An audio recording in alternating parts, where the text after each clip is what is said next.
আসসালামু আলাইকুম রহমতুল্লাহি ওবরকাতুহ। সম্মানিত দর্শক, প্রায় প্রতিদিন ভারতে নির্বাসিত স্বেচ্ছা নির্বাসিত শেখ হাসিনা, বাংলাদেশের সাবেক প্রধানমন্ত্রী, তাকে নিয়ে চমকপ্রদ সব খবর প্রকাশিত হচ্ছে। কোনোদিন একটা ভিডিও ফুটেজ, কোনোদিন একটা অডিও বার্তা, কোনোদিন তার নেতাকর্মীদের সাথে কোনো একটা, যাকে বলা হয়, বক্তব্য, অথবা আইসিটিতে তার কি বিচার হচ্ছে, তিনি এবং তার পরিবারের দুর্নীতি, সম্পদের খোঁজ, তিনি দিল্লিতে কি করছেন, কি খাচ্ছেন, কোথায় থাকছেন, কার সঙ্গে কি বৈঠক করছেন। মানে তার ২৪ ঘন্টার মধ্যে তিনি যদি কোনো দিন এটি তেলাপোকার সঙ্গে কথা বলেন, কোনো একটা তেলাপোকাকে পাড়িয়ে মারেন, কোনো একটা চড়াই পাখি কিংবা শালিক অথবা দোয়েল পাখি, ভারতে দোয়েল পাখি আছে কিনা আমি জানি না, তো সেগুলোর সঙ্গে একটু খুদ দেন, খাবার দাবার দেন, মুড়ি বুট দেন, এগুলোও এখন বাংলাদেশের পত্রপত্রিকার জন্য সবচেয়ে বড় খবর। সামাজিক মাধ্যম তো বটেই, এবং শেখ হাসিনাকে ছাড়া, আওয়ামী লীগ ছাড়া এই মুহূর্তে বাংলাদেশের মানুষ সম্ভবত অন্য কোনো কিছু শুনতে অত বেশি আগ্রহ প্রকাশ করছে না।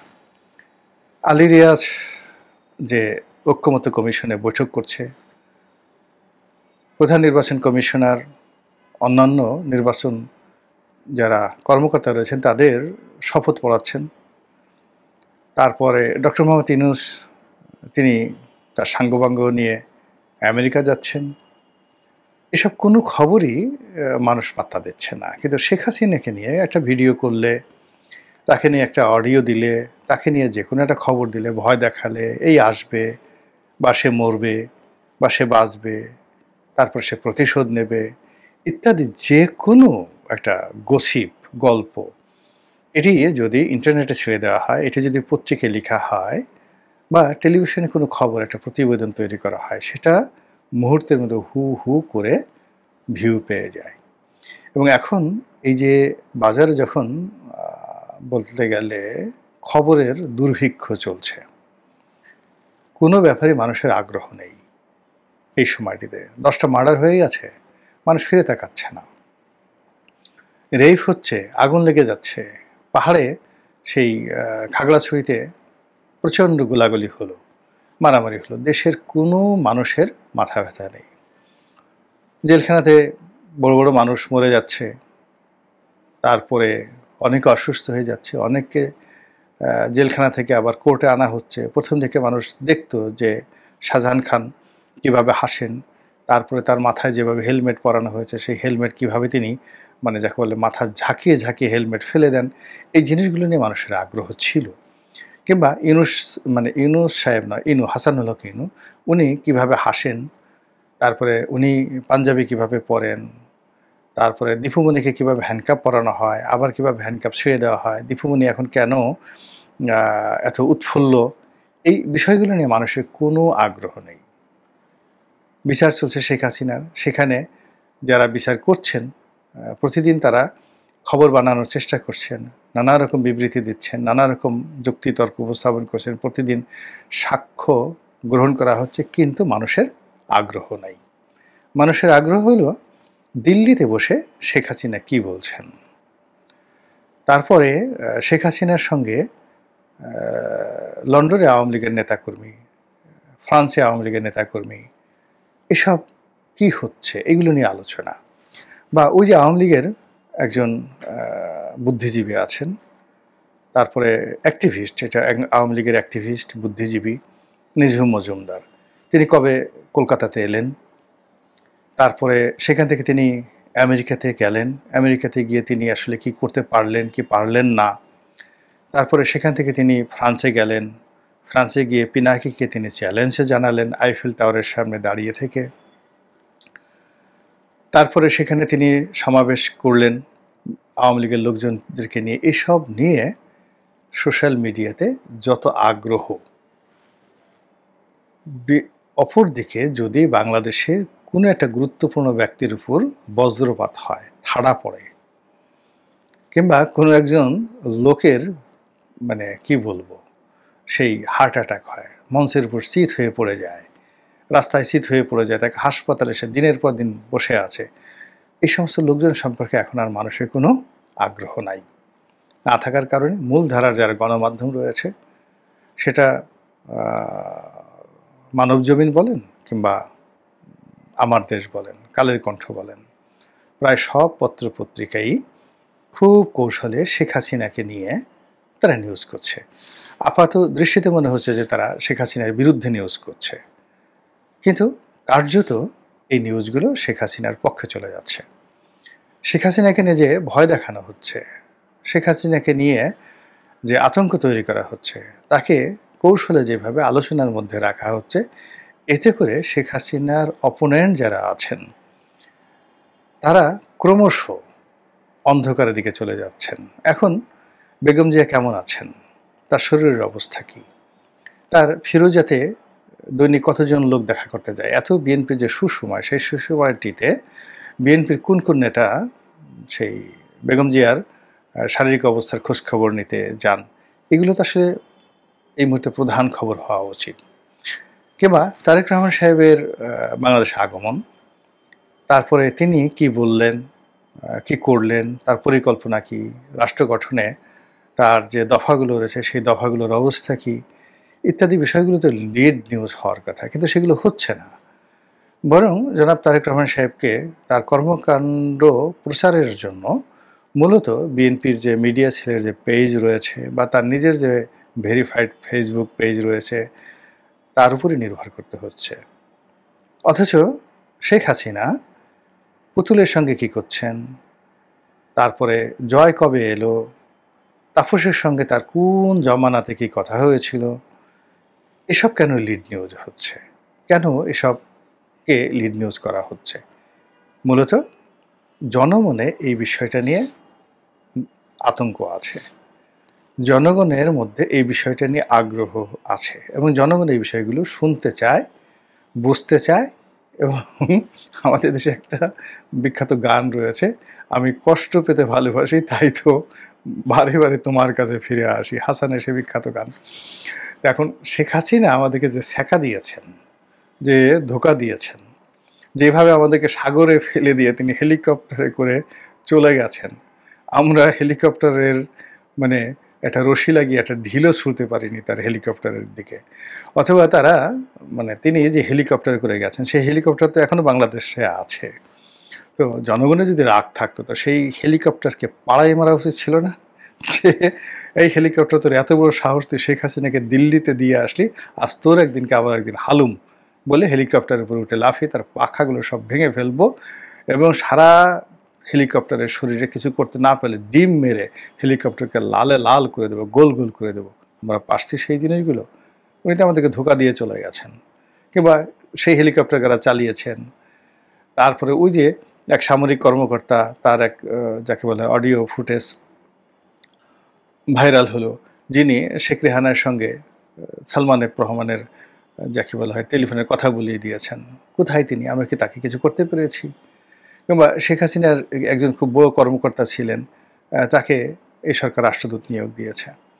তো সব মিলিয়ে এই যে শেখ হাসিনার যে প্রশাসন, শেখ হাসিনার যে কর্মকাণ্ড, তার যে ডান বামে যারা রাষ্ট্রশক্তিতে ছিলেন সব জায়গাতে আমরা কিছুই করতে পারিনি, কিছুই করতে পারিনি। বরং ঘুরে ফিরে শেখ হাসিনার লোকজনই এখন দেশ চালাচ্ছেন, এবং আমাদেরকে বাধ্য হয়ে তাদেরকে কাছে রাখতে হচ্ছে। আমরা হয়তো দেখা গেল 5 জন সচিবকে পরিবর্তন করেছি, 20 জন এডিশনাল সেক্রেটারিকে আমরা বহিষ্কার করেছি, 50-60 জনকে আমরা শোকজ করেছি, 400-500 হয়তো দুর্নীতি দমন কমিশনে মামলা করেছি। কিন্তু 20 লাখ সরকারি কর্মকর্তা কর্মচারী, যাদের মধ্যে যারা আওয়ামী লীগের আছে, ধরেন 50% ডেডিকেটেড আওয়ামী লীগ, যারা জামাতের ছিল তারাও জয় বাংলা বলেছে, যারা বিএনপির ছিল তারা তো আরও জোরে জয় বাংলা বলেছে। ফলে রাতারাতি তো আসলে ভুল পাল্টানো যাচ্ছে না। এবং বর্তমান যে পরিস্থিতিতে পুরো প্রশাসন যন্ত্র চলছে, বিএনপি এবং জামাতের যে সমস্ত লোক ভুল পাল্টে আওয়ামী লীগের সাথে ছিল, এখন তারা মনে করছে আপাই তো ভালো ছিলেন, আগের জামানাতে এই অনিশ্চয়তা ছিল না। এখন তো যেভাবে পাইকারি হারে দমন পীড়ন চলছে, অনেক নিরীহ সরকারি আমলা কর্মকর্তা তারাও নিগ্রহের শিকার হচ্ছেন, কোনো উন্নয়ন কর্মকাণ্ড হচ্ছে না। যারা সরকারি কর্মকাণ্ড অর্থাৎ বছরে প্রায় ৪ লক্ষ কোটি টাকার যে সরকারি পূর্ত কাজ হয়, মানে উন্নয়ন কাজ হয়, নির্মাণ কাজ হয়, সেই কাজগুলো কার্যত বন্ধ রয়েছে। ফলে কি হলো, যত কন্ট্রাক্টর আছে, দালাল রয়েছে, ফড়িয়া রয়েছে, ঘুষখোর রয়েছে, আমলা রয়েছে, কামলা রয়েছে, ৪ লক্ষ কোটি টাকার ট্রানজ্যাকশন হচ্ছে না গত ১ বছরে। এখানে আমরা যে সকল কথাবার্তা শুনতে চাচ্ছি উন্নয়ন, এখানে কথাবার্তা শুনতে চাচ্ছি সংস্কার, কথাবার্তা শুনতে চাচ্ছি মব হবে, কথাবার্তা শুনতে চাচ্ছি পৃথিবীর সেরা ইলেকশন হবে, এই জিনিসগুলো মানে মানুষের কাছে খুবই বিরক্তকর হয়ে যাচ্ছে। আর সেই বিরক্তিকর এই অবস্থাটি মূলত সংবাদপত্র তো বুঝতে পারে, এটার দর্পণ, আয়না। তো কাজেই তাকে তো পত্রিকা চালাতে হবে, তাকে ইউটিউব চালাতে হবে, তাকে তার আয় রোজগার চালাতে হবে। যেমন ধরেন যমুনা টেলিভিশন।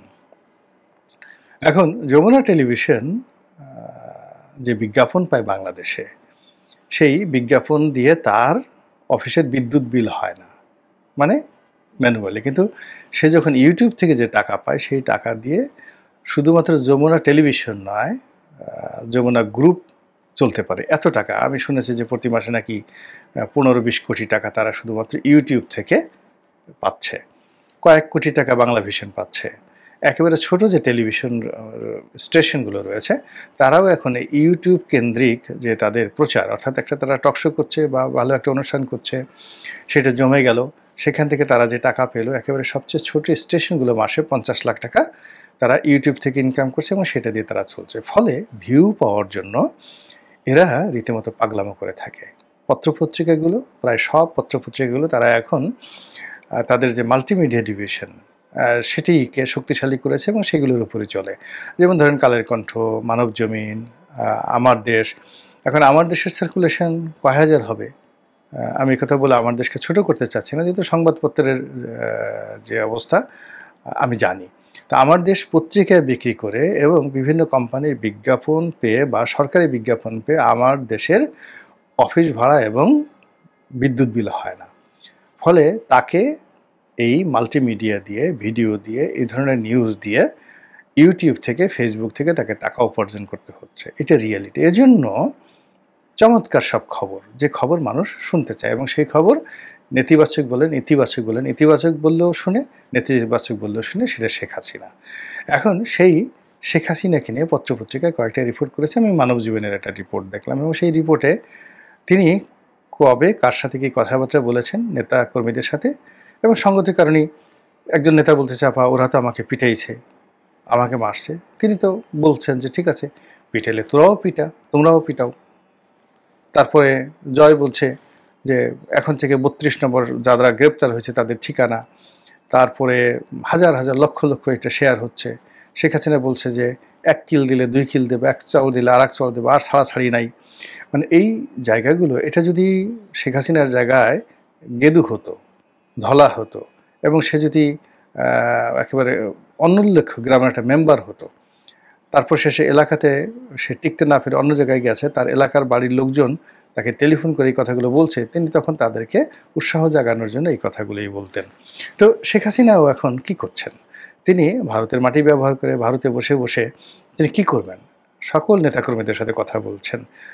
যখন বড় বড় মন্ত্রী মিনিস্টাররা তার সঙ্গে ২ মিনিট কথা বলার জন্য দিনের পর দিন গণভবনের দরজায় ধর্ণা দিয়েছেন, মন্ত্রী মিনিস্টাররা কথা বলতে সাহসী পাননি, নেতাকর্মীরা তো প্রশ্নই আসে না।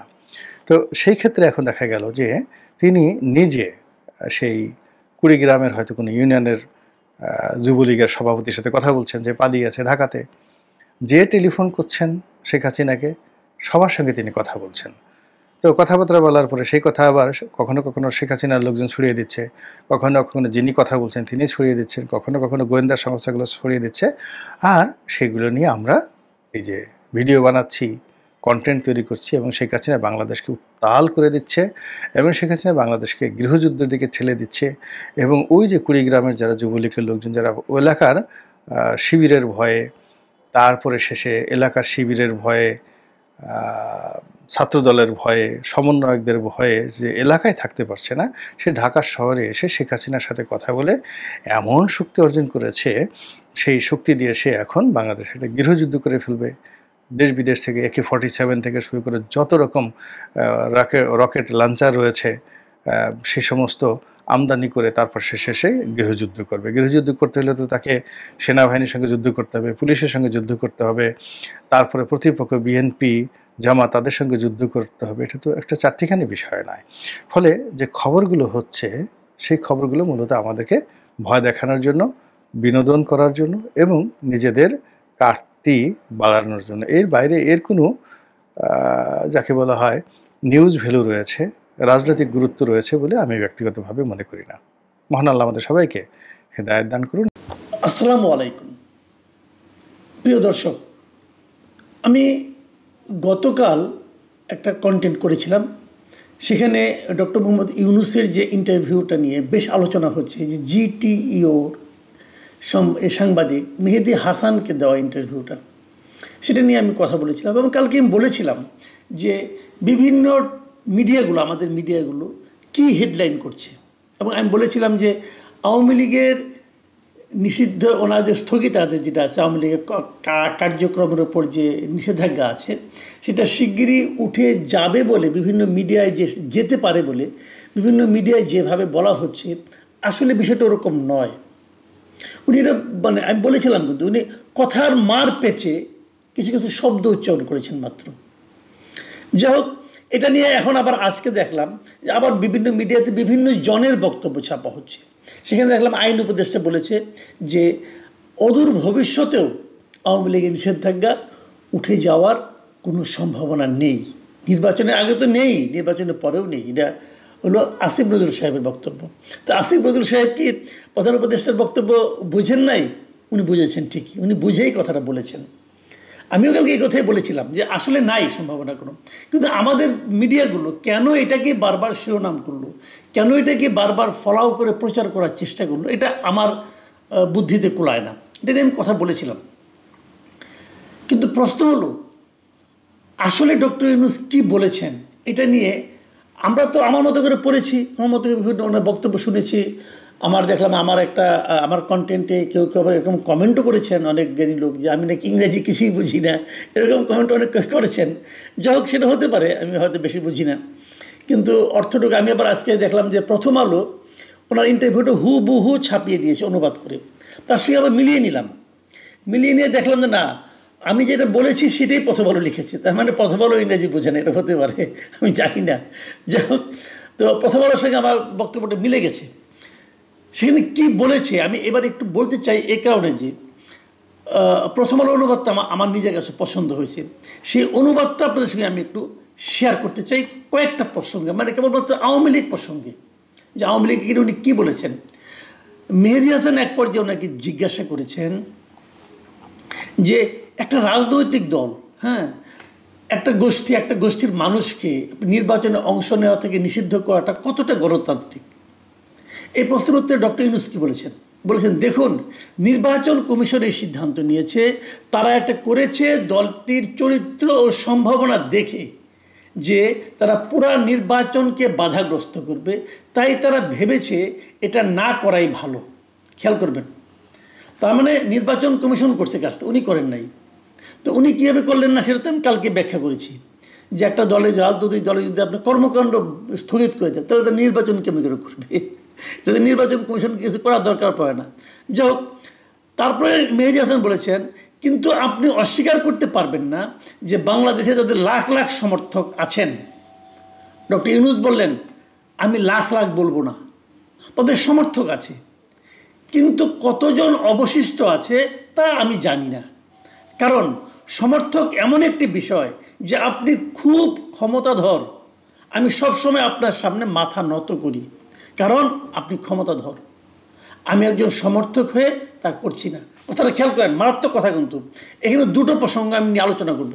প্রথমত বলবো যে উনি বলতে যাচ্ছেন যে নির্বাচন কমিশন আওয়ামী লীগকে নিষিদ্ধ করেছেন এই কারণে যে না হলে তারা পুরো নির্বাচনটাকে বাধাগ্রস্ত করবে, মানে নির্বাচন করতে দিলে বাধাগ্রস্ত করবে, নির্বাচন না করতে দিলে বাধাগ্রস্ত করবে না। বাংলাদেশের ইতিহাস কি বলে? 2014-তে আওয়ামী লীগের সেই নির্বাচনে, যে নির্বাচনে আমরা বলি যে অর্ধেক তারা বিনা ভোটেই নির্বাচিত হয়ে গিয়েছিল, সেই নির্বাচনে বিএনপি, জামাতে ইসলাম তারা নির্বাচনে অংশ নেয়নি। তারা কি নির্বাচনকে বাধাগ্রস্ত করার চেষ্টা করেনি? সেই নির্বাচনে কি সহিংসতা হয়নি? নির্বাচন করতে গেলেই বাধাগ্রস্ত করে, আর নির্বাচন না করতে দিলে বাধাগ্রস্ত করবে। ওখানে তো তারা নির্বাচন করতে দেয় নাই, তা বলা যাবে না। তাদেরকে নির্বাচনে আহ্বান করেছিল, ওনারা বুঝেছিলেন যে এটা নির্বাচন হবে না, কাজে তারা নির্বাচনে অংশ নেন নাই। নির্বাচনে অংশ না নিলেও নির্বাচন বাধাগ্রস্ত বরং আরও বেশি হয়। ডক্টর ইউনূসের এই বক্তব্যটা আমার কাছে আসলে ক্লিয়ার না, উনি কী বলতে চাচ্ছেন আমি বুঝতে পারলাম না। বাট উনি বলেন নাই, এটা উনি ইলেকশন কমিশন কি মনে করে নির্বাচন করতে দিচ্ছে না সেটা বলতে চেয়েছেন। ইলেকশন কমিশনের মনের কথা ওনার তো জানার কথা না, কারণ ইলেকশন কমিশন তো ওনার সরকারের পার্ট না। ইলেকশন কমিশন তো আলাদা একটা সাংবিধানিক একটা প্রতিষ্ঠান, তারা তো ডক্টর ইউনূসের কাছে জবাবদিহি করে না। তাহলে এটা নিয়ে কী আলোচনা হলো? এই আলোচনাটা আমার কাছে ক্লিয়ার না। আরেকটা কথা, সেটা হলো উনি বলেছেন যে আওয়ামী লীগের সমর্থক নাকি লাখ লাখ হবে না, মানে উনি বলেছেন লাখ লাখ বলবো না, তবে তাদের কিছু সমর্থক আছে। লাখ লাখ হবে না আওয়ামী লীগের সমর্থক, এই কথাটা ডক্টর ইউনূস বলতেছেন, কিসের উপর ভিত্তি করে বলতেছেন আমি জানি না। আমি কেবল এটুকু বলবো, ডক্টর ইউনূস আসলে বাংলাদেশের বাস্তবতা সম্পর্কে ওনার কোনো ধারণা নেই। এটা আমার আত্মবিশ্বাস, আমার যে অবজারভেশন, সেখান থেকে আমি কথাটা বললাম। লাখ লাখ নয়, অনেক বেশি, অনেক লাখ সমর্থক আওয়ামী লীগের আছে। এবং উনি আরেকটা কথা বলেছেন, উনি আবার সমর্থকদের ডিফাইন করেছেন। উনি বলেছেন যে তাদের সমর্থক আছে, কিন্তু কতজন অবশিষ্ট আছে তা আমি জানি না। কারণ উনি দেখেন সমর্থকের ব্যাখ্যা উনি কি দিচ্ছেন, সমর্থক এমন একটা বিষয় যে আপনি খুব ক্ষমতাধর, আমি সবসময় আপনার সামনে মাথা নত করি কারণ আপনি ক্ষমতাধর, আমি সমর্থক হয়ে তা করছি না।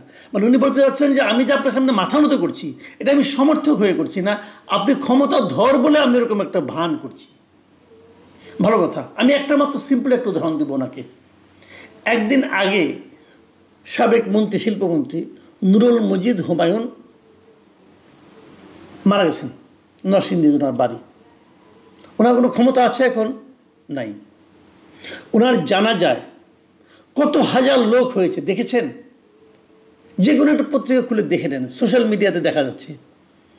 দেখেন তো ওনার জানাজায় এত লোক হলো কেন? নুরুল মজিদ হুমায়ুন কি এখনও ক্ষমতাধর? তারা কি তার সামনে মাথা নত করেছে ক্ষমতার ভয়ে? বরঞ্চ ওনার এখানে যাওয়াটা অসঙ্গত ছিল ক্ষমতার কারণে। যদি ক্ষমতাই যদি মূল ব্যাপার হয় তাহলে তো ওনার এখানে যাওয়ার কথা না। যেমন ওই এলাকায় যিনি বিএনপির ক্যান্ডিডেট, সবসময় ওনার প্রতিদ্বন্দ্বী সাখাওয়াত হোসেন বকুল, যিনি আবার নুরুল মজিদ হুমায়ুনের কাজিন একদিক দিয়ে, আরেক দিক দিয়ে ওনার আপন ভাইরাও বটে। এই ভদ্রলোক বিএনপি করেন, উনি কিন্তু এই সময় জানাজায় যান নাই, উনি ওই জানাজায় যান নাই। ওনার না যাওয়া সত্ত্বেও কত হাজার লোক গিয়েছে জানাজায়। একটু খেয়াল করে দেখেন, তারা কি ক্ষমতার জন্য গিয়েছে? ক্ষমতার ভয়ে গিয়েছে? না। এই জায়গাটাতে ডক্টর ইউনূস ভুল করছেন। উনি বাঙালিদের চরিত্রই বুঝতে পারেন নাই। বাঙালিরা ভয়ে কারো সমর্থন করে না, ভয়ে চুপ করে থাকে। যেমন হাসিনারা বলে, যখন হাসিনা ক্ষমতায় ছিলেন, হাসিনার ভয়ে বাঙালিরা চুপ করেছিল, তার দলের লোকরাও চুপ করেছিল।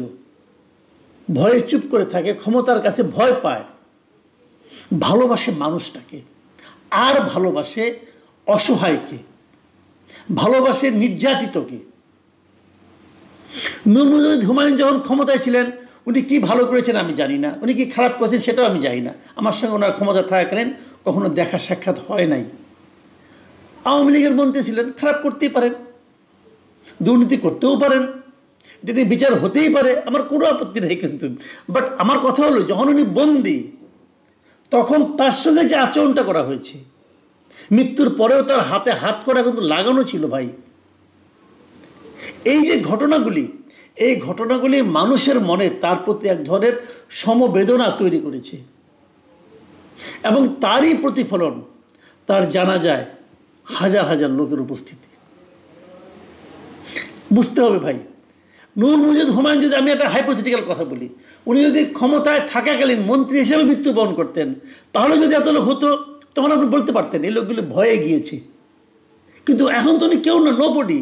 এখন উনি এমন একজন লোক যার নাকি ঢাকা মেডিকেল কলেজে সাধারণ বেডে মৃত্যু হয়েছে, মৃত্যুর সময় তার হাতে হাত করা ছিল, তেমন একজন মন্দ লোক আপনারা বলতে চাচ্ছেন।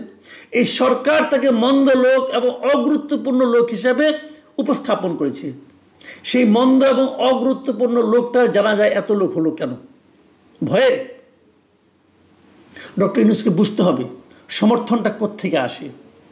বাংলাদেশের মানুষের হৃদয় এরকম এত উন্মুক্ত যে তারা এই ধরনের নির্যাতিত মানুষকে সমর্থন করে, নির্যাতিত মানুষকে ভালোবাসে। ডক্টর ইউনূস যত নির্যাতন করবেন কোনো একটা দলের প্রতি, কোনো একটা গোষ্ঠীর প্রতি, কোনো একটা ব্যক্তির প্রতি, কারণ উনি সরকারে আছেন, যত নির্যাতন করবেন তত তার জনপ্রিয়তা বাড়বে। এটা বাংলাদেশের ইতিহাস বলে। আওয়ামী লীগ নির্যাতন করেছিল বিএনপিকে, বিএনপি জনপ্রিয়তা বেড়েছে।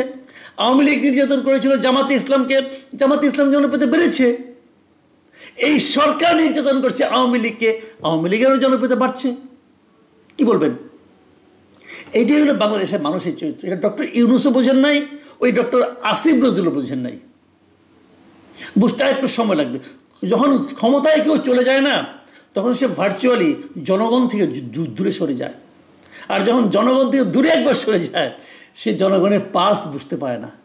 এটাই স্যার, আপনি দেখবেন আপনি যত বড় ডাক্তার হন, জনগণের পালস বুঝতে হলে জনগণের হাতটা এভাবে ধরতে হয়। হাত না ধরে দূরের থেকে হাত এভাবে দেখে আপনি পালস বুঝতে পারবেন না। আপনারা সেই জায়গায় চলে গেছেন। দেখুন, আরেকটা কথা বলে শেষ করি। এখানেও কিছু প্রশ্নোত্তর আপনাদের আমি পড়ে শোনাই। উনি আওয়ামী লীগের ভোটারদের সম্পর্কে বলছেন, তারা ভোটার হিসেবে ভোট দিতে পারেন, তারা বৈধ ভোটার। অনেক প্রতিদ্বন্দ্বী আছেন, তারা নিজেদেরটা বেছে নেবেন। আওয়ামী লীগের মার্কাটা সেখানে থাকবে না। তাহলে মার্কা থাকা না থাকার ব্যাপারটা কে নির্ধারণ করে দিচ্ছেন? ডক্টর ইউনূস, নট নির্বাচন কমিশন। নিষিদ্ধ করার ক্ষেত্রে নির্বাচন কমিশনের উপর দায় চাপাছিলেন, কিন্তু মার্কা যে থাকবে না এটা আবার ডক্টর ইউনূস ডিসিশন দিচ্ছেন। এবং আওয়ামী লীগের ভোটারদেরকে বলতেছে তোমরা অন্য কোনো মার্কায় দাও। তারা কেন দিবে? তারা যদি বলে আমি নৌকা ছাড়া ভোট দিব না, তারা যদি বলে আমি জীবনে কোনোদিন নৌকা ছাড়া ভোট দেই নাই, তাকে আপনি কী বলবেন? তার তো অধিকার আছে এটা বলার। তারা যখন জানবে যে এখানে নৌকা মার্কা নাই, তারা যদি নির্বাচনে না যায়, আপনি ইতিহাসে শ্রেষ্ঠ নির্বাচন দিবেন কেমনে ভাই? এইগুলি মাথায় রাখতে হবে। অত সহজ না দুনিয়াটা।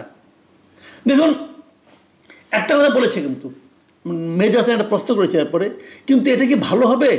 পরিস্থিতিটা থাকা কি বাংলাদেশের জন্য ভালো হবে? যেখানে মানুষ বলছে নতুন সরকার পুরনো সরকারের উপর দমন পীড়ন চালাচ্ছে, চক্রটা চলতেই থাকলো। এটাই কিন্তু হচ্ছে এখন। নতুনটা এসে পুরনোর উপর দমন পীড়ন চালায়, তাহলে এই চক্রটা কি চলতে থাকবে? ডক্টর ইউনূস কি বলেছেন? অন্যথায় আমরা নির্বাচন করতে পারবো না। এটা যদি মোটের উপর একটা দল হয়, একটি রাজনৈতিক দল, তারা একটি রাজনৈতিক দলের মতো আচরণ করছে না। তারা যে মানুষ হত্যা করেছে সেই জন্য অনুশোচনা প্রকাশ করেনি। এই সময়ে তারা যা যা করেছে তার কোনো কিছুরই দায় নেয়নি, একটি বিষয়েও না। সব সময় অভিযোগ করেছে যে এর জন্য অন্য কেউ দায়ী। তার এই কথাগুলি কিন্তু একভাবে সত্য। দায় নিচ্ছে না, অন্য কেউ দায়ী বলছে, কিন্তু এটা কে বলছে? এটা বলছে আওয়ামী লীগের যে নেতৃত্ব ছিল শেষ পর্যন্ত ক্ষমতায়, তারা। একটা দলের নেতৃত্ব আর দল দুটো দু জিনিস। এই ডিফারেন্সটা ওনারা করতে পারছেন না। যখন শেখ হাসিনা ক্ষমতায় ছিল, আমি আওয়ামী লীগের অনেক লোককে চিনি যারা আওয়ামী লীগকে সমর্থন করে, আওয়ামী লীগের কোনো পদে নাই। সেই লোকগুলো শেখ হাসিনাকে অপছন্দ করত, নেতৃত্বকে অপছন্দ করত, কিন্তু দলকে অপছন্দ করতো না।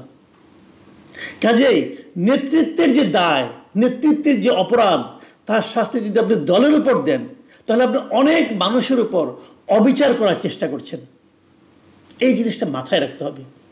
ডক্টর ইউনূস দল কি জিনিস, রাজনৈতিক দল কি জিনিস, সেটাকে ডেফিনেশনটা আপনাকে ক্লিয়ার করতে হবে। বিষয়গুলি এত সহজ না ভাই।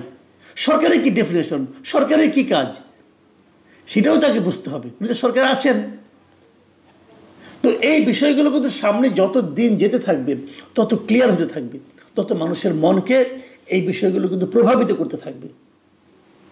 এবং সেই সময়ে আপনার কি অবস্থান হবে, আপনার অবস্থান কতটা নিরপেক্ষ হবে, কতটা নির্দলীয় হবে, সেটাই কিন্তু নির্ধারণ করবে যে ভবিষ্যতের ইতিহাসে আপনার জায়গা কোথায় হবে আর না হবে। সুপ্রিয় দর্শক শ্রোতা, আসসালামু আলাইকুম। যে যেখানে আছেন ভালো থাকুন, এটাই প্রত্যাশা করি। যদিও বাংলাদেশে ভালো থাকা এখন কল্পনাতীত বিষয়। অনেকেই বলছেন যে সাধারণ মৃত্যুর গ্যারান্টিও যে দেশে নাই, সে দেশে ভালো থাকার প্রত্যাশা করাটা কতটা যৌক্তিক, এভাবেও আমাকে বলেছেন। তারপর আমার প্রত্যাশা আপনারা ভালো থাকুন। দেশে বীর মুক্তিযোদ্ধা এবং মুক্তিযুদ্ধের সঙ্গে সম্পৃক্ত যারা, তাদের অপমান করা, তাদের অস্তিত্ব বিনষ্ট করা, তাদেরকে যে কোনোভাবে নির্যাতন করা, এটা এখন আত্মপ্রমাদ গোনার একটা ঘটনায় সৃষ্টি হয়েছে ডক্টর ইউনূসের নেতৃত্বাধীন সরকার এবং তার সমর্থকদের কাছে।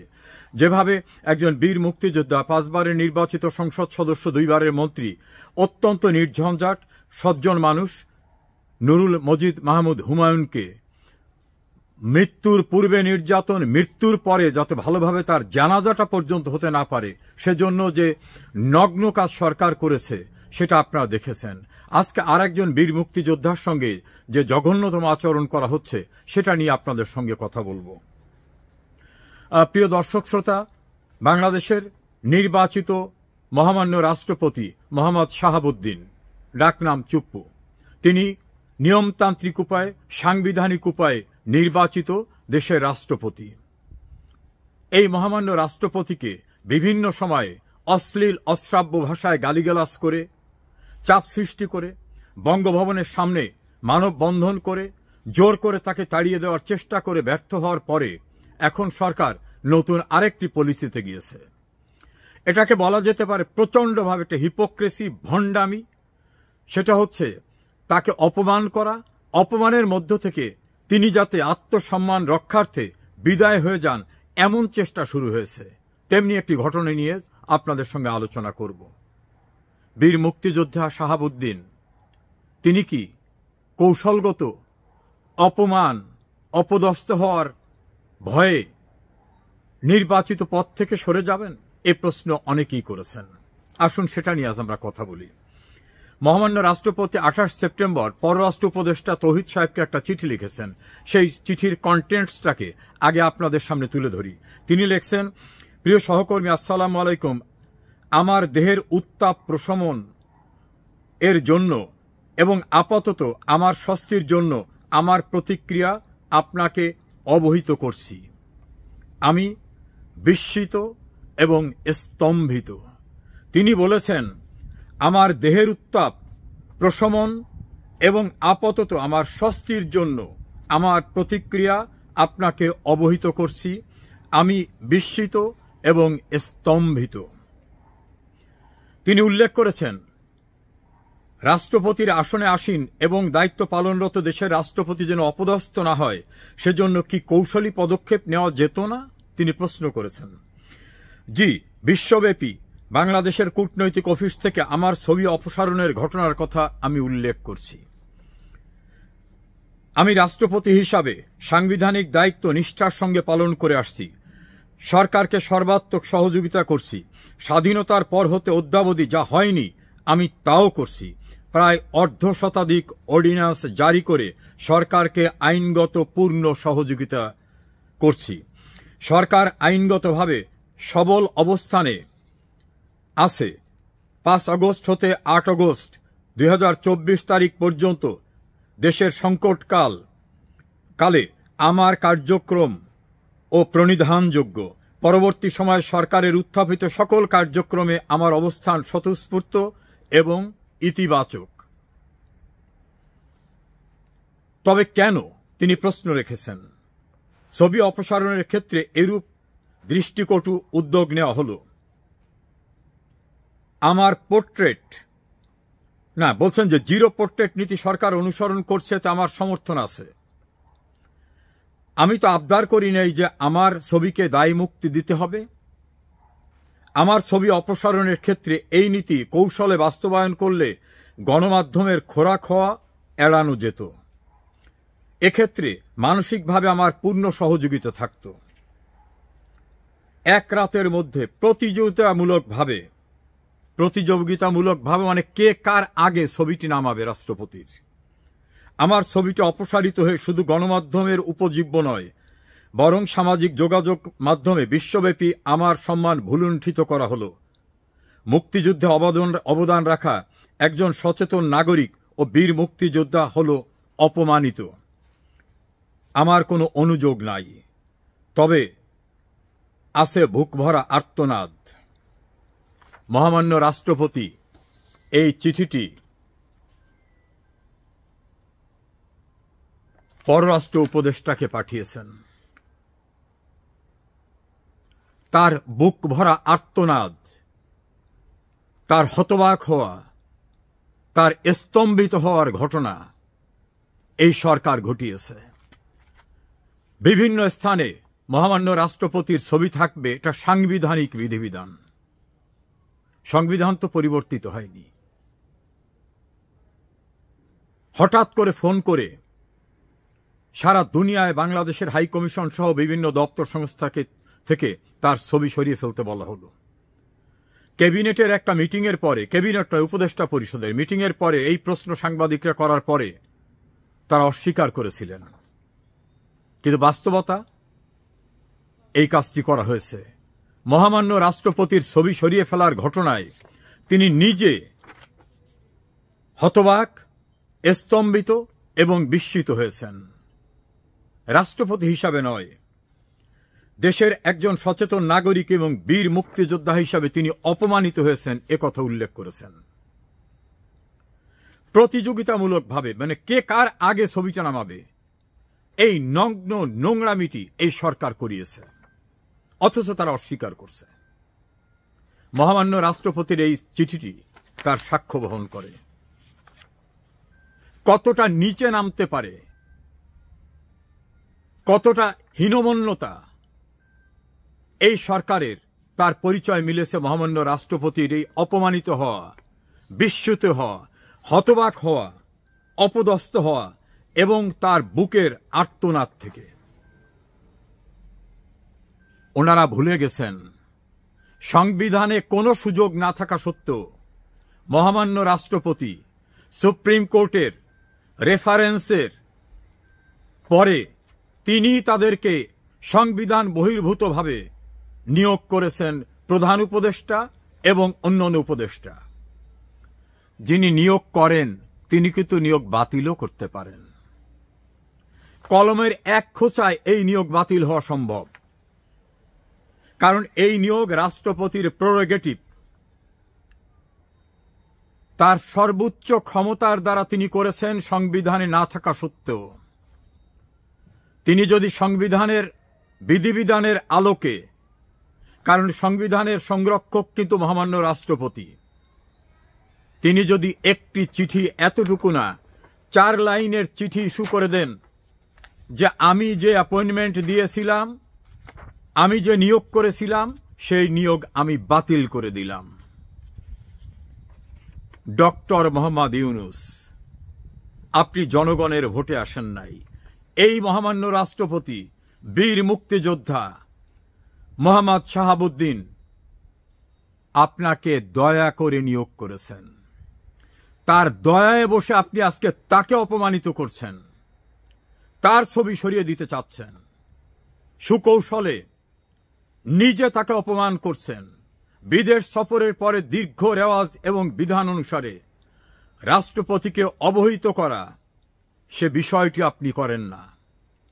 রাষ্ট্রপতি যাতে ঈদের জামাত পড়তে জাতীয় ঈদগাহ ময়দানে যেতে না পারে সেজন্য ষড়যন্ত্র করেন। রাষ্ট্রপতির বঙ্গভবনের অনুষ্ঠানে যাতে কেউ না যায় সেজন্য আপনি ব্যবস্থা নেন।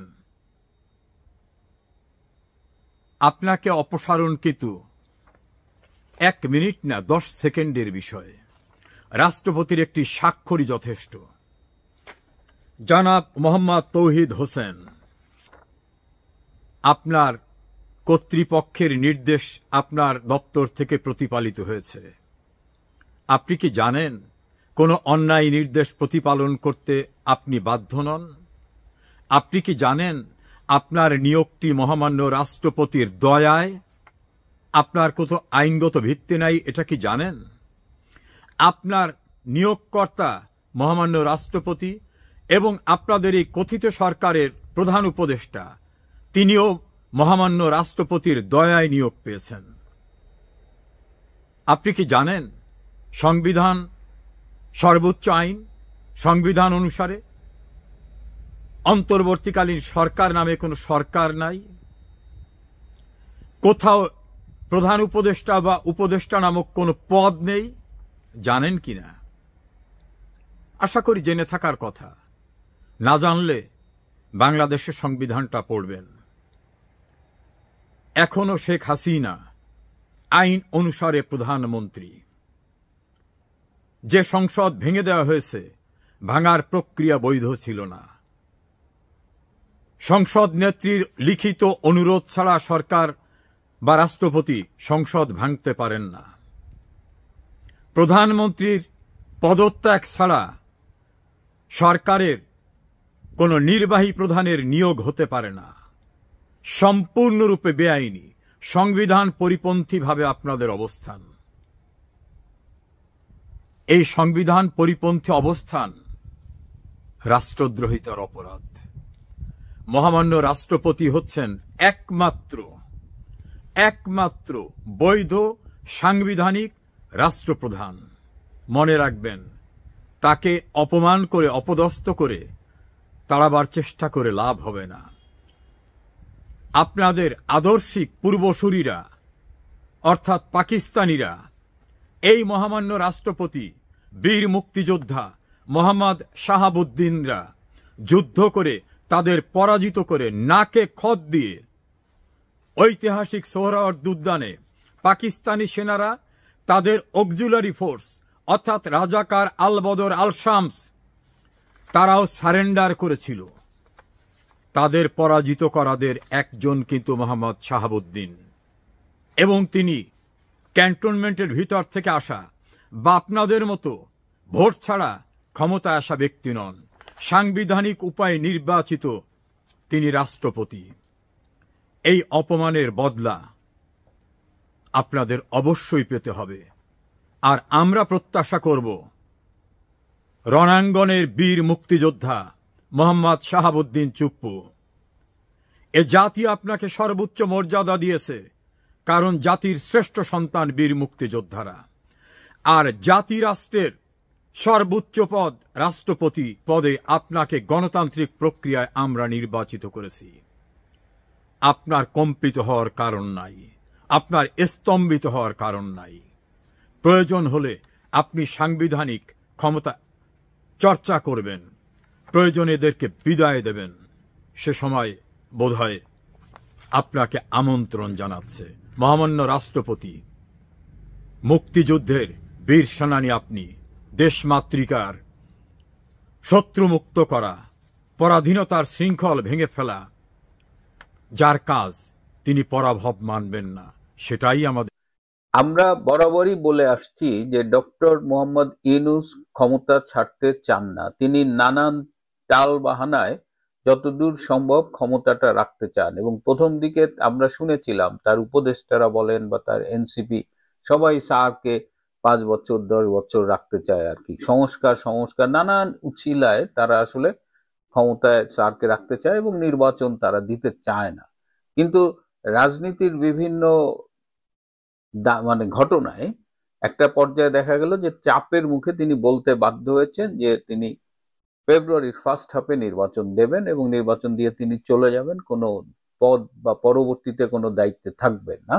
কিন্তু এটা বলার পরেও তাকে কিন্তু বিশ্বাস করে এরকম লোকের কিন্তু সংখ্যা অনেক কম। তিনি সম্প্রতি এই যে জাতিসংঘের সাধারণ অধিবেশনে যোগ দেবেন বলে যে মার্কিন যুক্তরাষ্ট্র সফরে গেলেন, আগামীকাল বাংলাদেশে তার ফেরার কথা। এই সফরে কিন্তু তিনি 700 কোটি টাকা খরচ করে গিয়েছিলেন, কিন্তু কি পেয়েছেন সেটা আপনারা ইতিমধ্যেই জানেন যে সফরের শেষে তিনি একটি বিশাল অশ্বডিম্ব বা ঘোড়ার ডিম নিয়ে ফিরছেন। তিনি সাইড বৈঠক করতে চেয়েছিলেন ট্রাম্পের সাথে, সেটা তিনি করতে পারেননি। ট্রাম্পের সাথে একটা সেলফি তোলার ইচ্ছা ছিল, সেটাও করতে পারেননি। সেখানে এক ধরনের ডিজিটাল সিগনেচারের মতো একটা ছবি তিনি প্রডিউস করেছেন, যেখানে ছবি তোলার সময় ট্রাম্প তার পাশে ছিল না। এছাড়াও যুক্তরাষ্ট্রে আওয়ামী লীগের চরম বিক্ষোভের মুখে পড়েছেন, সেই দৃশ্য আপনারা দেখেছেন। তো সব মিলিয়ে তিনি কিন্তু চেষ্টা ত্রুটি করেননি। তিনি পাকিস্তানের পররাষ্ট্রমন্ত্রীর আত্মীয়কে দিয়ে চেষ্টা করেছেন, যার ব্যবসা আছে ট্রাম্প পরিবারের সাথে। এছাড়াও এই যে ইমিডিয়েটলি সামনেই ভারতে আসছেন মার্কিন যুক্তরাষ্ট্রের অ্যাম্বাসেডর হিসেবে সেই সার্গিও জার্ভের মাধ্যমেও কিন্তু তিনি চেষ্টা করেছিলেন। আপনারা দেখেছেন যে ডক্টর ইউনূস সার্গিও জারের সাথে মিটিং করছেন। এই মিটিংটার একটা উদ্দেশ্য ছিল যে সার্গিও জার হলো ট্রাম্পের খুব ঘনিষ্ঠ লোক আর কি, ট্রাম্পের নির্বাচনে খুব সিগনিফিকেন্ট রোল প্লে করেছে, অনেকে বলে ট্রাম্পের সাথে গল্প খেলেন। তো সার্গিও গারকে দিয়ে তিনি চেয়েছিলেন যে ট্রাম্পের সাথে একটা মিটিং যদি অ্যারেঞ্জ করা যায়, তো somehow he has terribly failed. সেইটা নিয়ে কোনো বিষয় না, কিন্তু এই জাতিসংঘ অধিবেশনের ফাঁকে তিনি জিটিও একটা টেলিভিশন, যেখানে সাংবাদিক মেহেদী হাসান, খুব নাম করা অ্যাওয়ার্ড উইনিং একজন জার্নালিস্ট, মেহেদী হাসানের সাথে তিনি ইন্টারভিউ দিয়েছেন। এবং মেহেদী হাসান যে কোন লেভেলের সাংবাদিক আপনারা প্রশ্নগুলো দেখে বুঝেছেন, এবং একের পর এক প্রশ্ন মানে জর্জরিত করেছেন ডক্টর ইউনূসকে। ডক্টর ইউনূস, আমি খুব চুম্বক দুই একটা কথা বলবো, যে খুব ইম্পর্টেন্ট কিছু কথা বলেছেন তিনি। দুটো আমি এখানে আপনাদের সাথে বলবো, দুটো ইম্পর্টেন্ট কথা তিনি বলেছেন। যে নির্বাচন নিয়ে মেহেদী হাসানের প্রশ্নের জবাবে তিনি বলেছেন যে অনেকেই তাকে বলেন 5 বছর, 10 বছর, 50 বছর থেকে যাওয়ার জন্য, মানে 86 বছরের একটা মানুষ, তাকে 10 বছর বা 20 বছর বা 50 বছর থেকে যাওয়ার জন্য অনুরোধ করবার মতো লোকও বাংলাদেশে আছে। মানে কোন জায়গায় আমরা পৌঁছেছি। এবং তিনি নির্বাচনের কথা বলছিলেন, ডেমোক্রেসির কথা বলছিলেন। ডক্টর ইউনূস বলেছে মানুষ ডেমোক্রেসি চায় না, মানুষ চায় গুড গভর্নেন্স। আচ্ছা, সুশাসন বা গুড গভর্নেন্স এটা কি গাছে ধরে নাকি আকাশ থেকে ঝরে পড়ে? এটা তো একটা প্রক্রিয়ার মধ্য দিয়ে হয়। ডেমোক্রেসি একটা প্রক্রিয়া, যে প্রক্রিয়ার মধ্য দিয়ে এই গুড গভর্নেন্স আসে। তো ডেমোক্রেসি ছাড়া তিনি গুড গভর্নেন্স ইনশিওর করবেন কি করে? ইলেক্টেড গভর্নমেন্ট ছাড়া অ্যাকাউন্টেবিলিটি, মানে দায়বদ্ধতা, একটা অনির্বাচিত সরকারের কিন্তু কারো কাছে কোনো দায়বদ্ধতা থাকে না। একটা নির্বাচিত সরকারের, যত খারাপ সরকারই হোক, তার কিন্তু জনতার কাছে একটা মিনিমাম লেভেলের হলেও দায়বদ্ধতা থাকে। তো দায়বদ্ধতা নাই, ডেমোক্রেসি নাই, আপনি সুশাসন কেমনে দেবেন? এবং ডক্টর ইউনূস গত এই 14 মাসের যে সুশাসন বাংলাদেশকে দেখিয়েছে, যে সেই সুশাসনের ঠেলায় মানুষ এখন কবরেও নিরাপদ নয়, কবর থেকেও তাকে তুলে এনে পুড়িয়ে দেওয়া হয়। এই গতকাল একজন মিনিস্টারের সাথে হঠাৎ একটা দেখা হলো, একটু আড্ডা দিচ্ছিলাম, তো বাংলাদেশের পরিস্থিতি নিয়ে ওনার সাথে কথা হচ্ছিল আর কি। কোথাও তো সুখবর দেবার মতো কিছু পাইনি। করাপশন কমেনি, দেশের বিচারালয় পরাধীন, গণমাধ্যম পরাধীন, আইনের শাসনের নেই। তো এরকম একটা অবস্থায় উনি গুড গভর্নেন্স, মানুষ ওনার কাছে কোন দুঃখে চাইবে? একটা ব্যর্থ শাসকের কাছে মানুষ কেন 50 বছরের আকুতি নিয়ে যাবে যে আপনি 50 বছর থাকুন বা 5 বছর থাকুন, এবং আপনি তো সুশাসনের শোও দিতে পারেননি।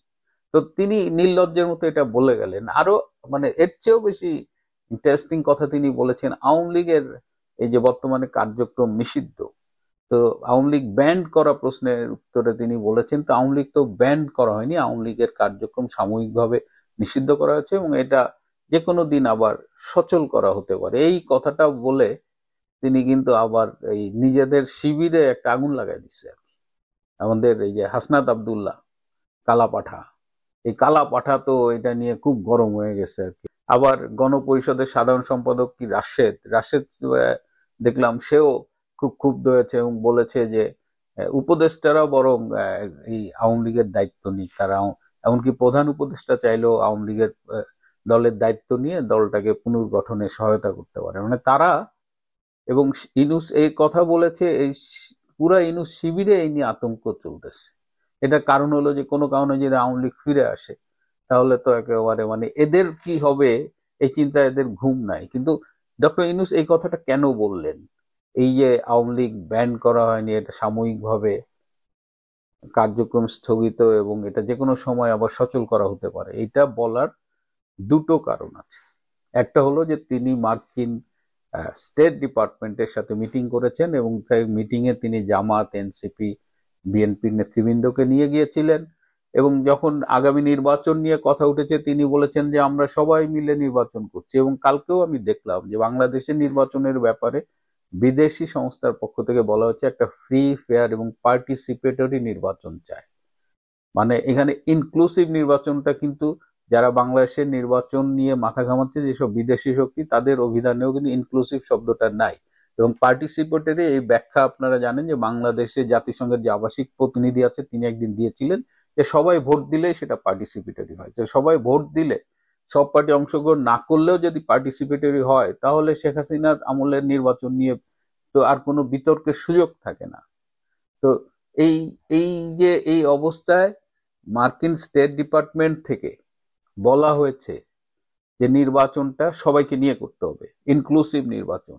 তো ডক্টর ইউনূস তার আশেপাশে সবাইকে দেখে বলেছে যে আমরা তো সবাই, যে আমরা সবাই মিলেমিশেই তো আসছি, এই নিউ ইয়র্কেও আমরা একসাথে আসছি, এটাই তো আমাদের ইনক্লুসিভ নির্বাচন। তো মার্কিন স্টেট ডিপার্টমেন্ট থেকে বলেছে না, আওয়ামী লীগকে নিয়ে নির্বাচন করতে হবে, আওয়ামী লীগ সহ সকল দলকে নিয়ে নির্বাচন করতে হবে। তো এই প্রেশারের মুখে ডক্টর ইউনূস এই ইন্টারভিউতে বলেছে। কিন্তু ডক্টর ইউনূসের এটা কিন্তু মনের কথা না। ডক্টর ইউনূস এর মধ্য দিয়ে মার্কিন চাপটা সামলে নিয়েছেন, এবং কিন্তু তার মনের কথা হলো যে আওয়ামী লীগকে তারা নানানভাবে কোনোভাবেই তারা আগামী নির্বাচনে আসতে দেবে না, দিস ইজ দেয়ার প্রেফারেন্স আর কি। তো সেইটা তো আমার মনে হয় না তারা সেটা পারবে।